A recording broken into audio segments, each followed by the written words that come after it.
It's Mark from Top Local. We're here with Bernie Pawlik Automotive in Vancouver BC. Vancouver's favorite auto service experience, 16-time winners of Best Auto Repair in Vancouver so far, as voted by their customers. How you doing, Bernie? Doing very well this morning.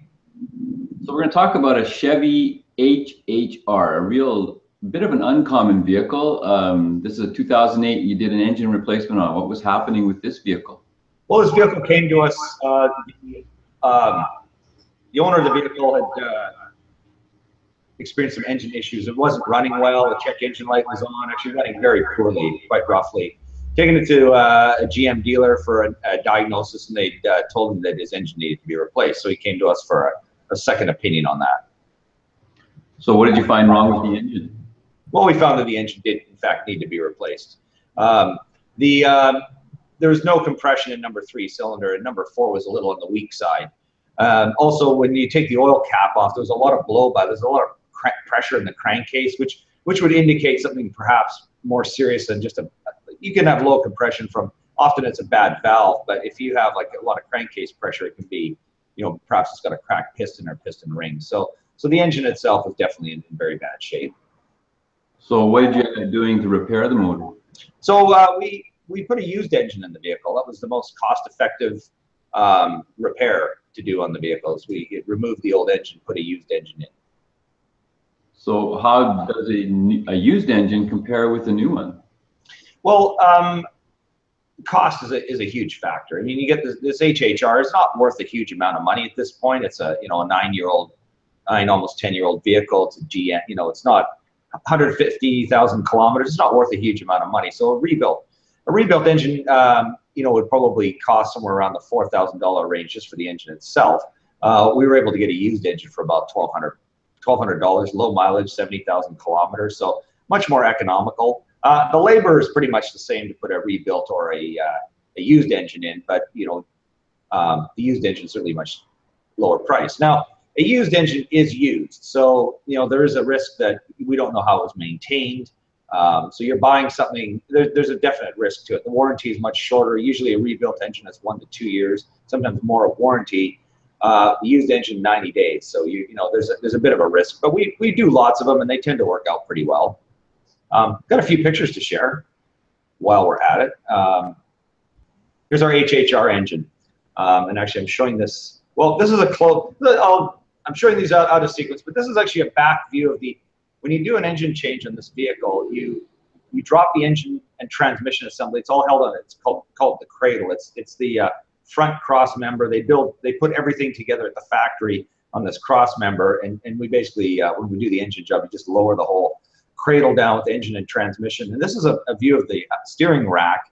And this particular item here, I'm just pointing out, this is the steering shaft. What's interesting about this vehicle, it has electric power steering, which is a technology that's pretty common for vehicles built for the last 10 years. Some cars have it, some don't. But it's nice because there's no hydraulic system. There's no power steering hoses. There's no power steering pumps. There's a lot less. Makes the job a little easier to do, a little less involved.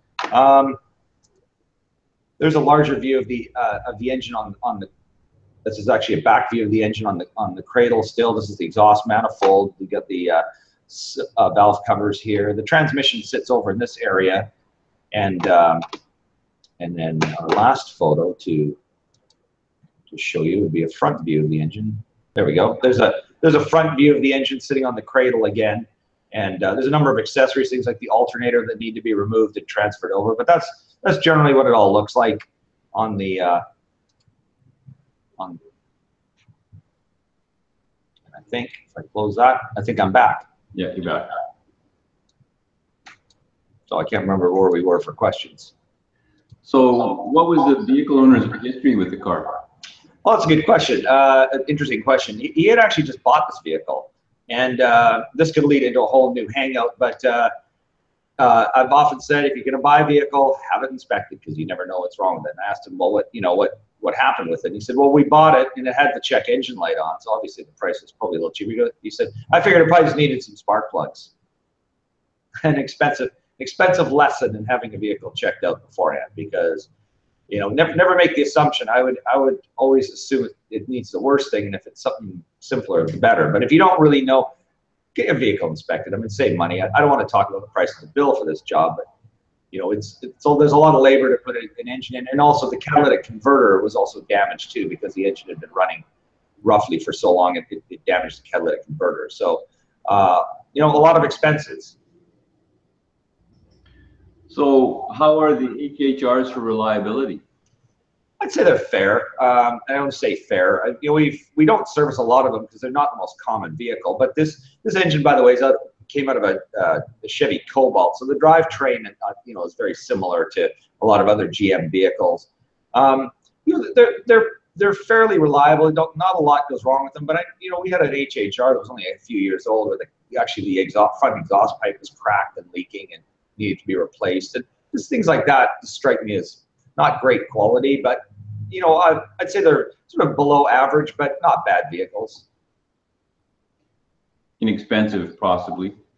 Sorry? A little bit on the more inexpensive side? Yeah, I would say, yeah. I mean, generally American vehicles have always traditionally depreciated more than Japanese vehicles. I compare to Japanese. I mean, European vehicles are more luxurious. They often start at a higher price.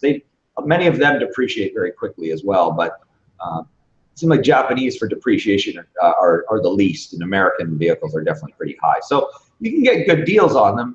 Just make sure if you're buying a used one that isn't running right, have it inspected, see if it's worth the money. So there you go. If you're looking to get a new vehicle, a new used vehicle, a pre-owned vehicle, then the guys to bring your vehicle in to see are Pawlik Automotive.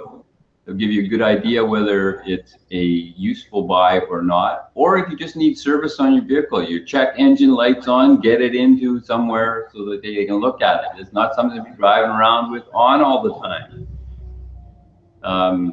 Bernie Pawlik at Pawlik Automotive, you can reach them at 604-327-7112 or check out their website, pawlikautomotive.com. Thanks, Bernie. Thanks, Mark.